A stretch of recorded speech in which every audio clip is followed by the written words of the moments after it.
భద్రాద్రి కొత్తగూడెం జిల్లాలో ప్రారంభమైన ఉపాధ్యాయ MLC voting ప్రక్రియ. ఉమ్మడి ఖమ్మం, నల్లగొండ, వరంగల్ జిల్లాల నియోజకవర్గ ఉపాధ్యాయ ఎమ్మెల్సీ ఎన్నికలు అత్యంత ప్రతిష్టాత్మకంగా జరుగుతున్న నేపథ్యంలో టీచర్ ఎమ్మెల్సీ ఎన్నికల నిర్వహణకు జిల్లా అధికారులు పకడ్బందీగా ఏర్పాట్లు చేశారు. పోలింగ్ కేంద్రాల వద్ద సీసీ కెమెరాల పర్యవేక్షణలో పోలీస్ సిబ్బంది పకడ్బందీ బందోబస్తు ఏర్పాటు చేశారు. పోలింగ్ కేంద్రాల్లోకి ఏజెంట్లు ఓటర్లు సెల్ ఫోన్లు తీసుకు వెళ్లకుండా పరిశీలించి పంపుతున్నారు.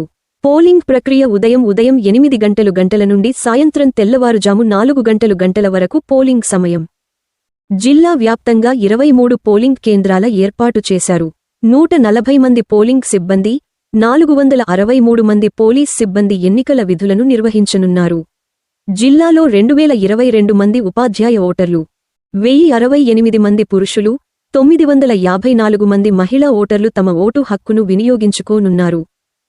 పోలింగ్ కేంద్రాల వద్ద 100 మీటర్ల దూరం నిబంధనలు అమలు చేస్తూ ఎటువంటి అవాంఛనీయ సంఘటనలు జరగకుండా పటిష్ట బందోబస్తు ఏర్పాటు చేసిన పోలీసు అధికారులు